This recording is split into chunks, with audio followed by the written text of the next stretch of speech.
National Herald കേസിൽ കോൺഗ്രസിന് വീണ്ടും തിരിച്ചടി. നാഷണൽ ഹെറാൾഡിന്റെ 751 കോടി രൂപയുടെ സ്വത്ത് കണ്ടുകെട്ടിയത് PMLA adjudication authority ശരിവെച്ചു. Sonia Gandhi, Rahul Gandhi എന്നിവരടക്കം പ്രതിയായ കേസിൽ കഴിഞ്ഞ നവംബറിലാണ് ED സ്വത്തുക്കൾ കണ്ടുകെട്ടിയത്. സോണിയാഗാന്ധി, രാഹുൽ ഗാന്ധി എന്നിവരടക്കം പ്രതിയായ നാഷണൽ ഹെറാൾഡ് കേസുമായി ബന്ധപ്പെട്ട 751 കോടിയുടെ സ്വത്താണ് കഴിഞ്ഞ നവംബറിൽ ED കണ്ടുകെട്ടിയത്. അസോസിയേറ്റ് ജേണലിന്റെയും യങ് ഇന്ത്യയുടെയും സ്വത്തുക്കളാണ് കണ്ടുകെട്ടിയത്.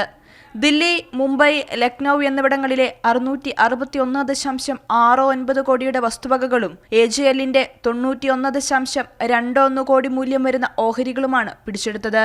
നാഷണൽ ഹെറാൾഡിന്റെ 751 കോടി രൂപയുടെ സ്വത്ത് കണ്ടുകെട്ടിയത് PMLA അഡ്ജുഡിക്കേഷൻ അതോറിറ്റി ശരിവെച്ചു. സ്വത്ത് കണ്ടുകെട്ടൽ ശരിയാണോ എന്ന് പരിശോധിച്ച തീർപ്പാക്കൽ സമിതിയുടേതാണ് തീരുമാനം. കേസുമായി ബന്ധപ്പെട്ട് സോണിയാഗാന്ധിയെ 3 ദിവസവും രാഹുൽ ഗാന്ധിയെ 5 ദിവസവും ED ചോദ്യം ചെയ്തിരുന്നു.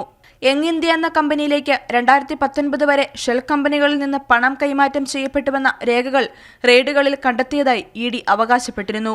2014 സംഭവത്തിൽ ED അന്വേഷണം തുടങ്ങിയത്. നാഷണൽ ഹെറാൾഡ് പത്രത്തിന്റെ ഉടമകളായിരുന്ന അസോസിയേറ്റ് ജേണൽസ് ലിമിറ്റഡ് AJL എന്ന കമ്പനിയെ യങ് ഇന്ത്യൻ ലിമിറ്റഡ് എന്ന കമ്പനി വഴി തട്ടിയെടുത്തെന്നാണ് ആരോപണം. കൈരളി ന്യൂസ്, ദില്ലി.